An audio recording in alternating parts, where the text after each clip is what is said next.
Welcome to COM 332 News. I'm Garen Marchetti. And I'm Nadia Ahmed. In tonight's show, see how far Marist will travel to make a difference. Marist welcomes an NBA veteran to McCann Arena next season. How are college students preparing for the daunting world that awaits them? And spring weather brings students to Poughkeepsie's own beach.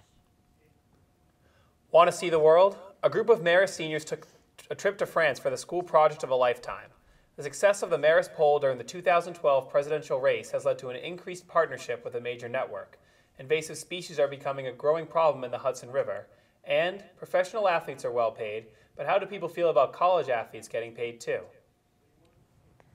But first, with the recent threats being issued by North Korea, many U.S. citizens are beginning to become wary in the nation of Southeast Asia. Nick Cook takes a look at how local college students are dealing with this threat.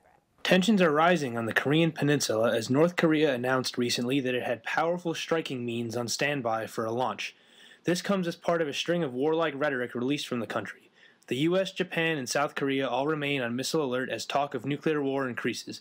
Joshua Dodway, a South Korean freshman at Marist College, said he feels that this is more of an attempted power move by North Korean leader Kim Jong-un. South Koreans have always had to deal with the threat of North Korea and their now nuclear weapons, but I optimistically don't see this really going anywhere. Analysts are saying that North Korea is fully aware that an attack on the U.S. or its allies would be suicide, and are speculating that the North merely wants to drum up support for their leader as well as protest recent sanctions approved by the UN.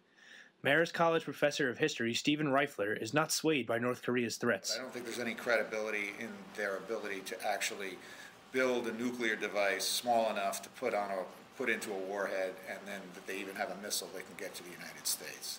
As the final weeks of school draw to a close, Marist students are refusing to allow Kim Jong-un to interfere with the end of the semester. Jong-un is the grandson of North Korea's first leader and took over in 2011 after the death of his father, Kim Jong-il. The country is considered to be one of the poorest in the world and has been at odds with the U.S. and its allies since the end of the Korean War in 1953. This is Nick Cook for COM 332. With graduation season approaching, seniors at Marist College are preparing for their entrance into the real world. Lindsay Klein has more. At Marist, the Career Services Office dedicates time and energy into assisting seniors transition from college to the workplace.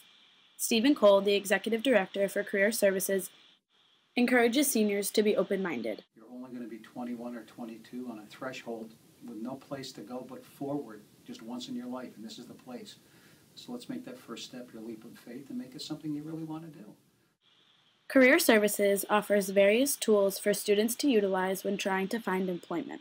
The online resources are helpful and easy to navigate. They can be found through the Marist website. Senior Meredith Lowe explains how Career Services has helped her. It actually helped me find my first internship, which really prepared me for the workforce. And I think Marist has helped me develop my leadership skills working in PRSSA. With the right preparation, graduation for Marist students is exciting. For COM 332, this is Lindsay Klein. Everything has now been put together and the 27th annual Marist Fashion Show is on its way. But for the senior designers, it is not over yet. Final collection garments are all lined up, completed, and waiting to be critiqued at Marist's annual Fashion Ready Runway weekend. This is the weekend senior designers have been preparing for. Collections are presented to the panel of critics whose approval is needed for those garments to be displayed at this year's Silver Needle Fashion Show. Now the only thing that seems to be left is for the senior designers to wait on decisions to be made and for the last tickets to be sold.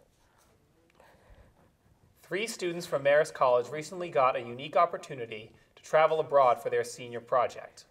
Victoria Nolan, Megan Walsh, and Samantha Duke received a grant for their project, developing a business plan for Jeweler Gripois, which included a trip to France to present their work. Since 2002, Marist's celebration of undergraduate research, scholarship, and creative activity has recognized the academic achievements and pursuits of Marist students in a variety of concentrations. For the second year in a row, Marist College students gathered outside the McCann Arena for the White Ribbon Campaign. The White Ribbon Campaign is a worldwide movement of men and boys working to end violence against women and girls. The movement focuses on a cultural shift, and that helps us to the future without gender-based violence. Through education and awareness raising, the white ribbon is helping to create a new identity of manhood, inspiring men to understand their role in the movement to end violence. The campaign spreads to over 60 countries around the world. Men are asked to wear white ribbons as a pledge to never commit, condone, or remain silent about violence against women or girls. When we come back, see what Marist students are doing worldwide and what to do about the invasive species affecting the Hudson Valley. The Marist poll had moved to be reliable during the last year's presidential race. One of the poll's partners took note.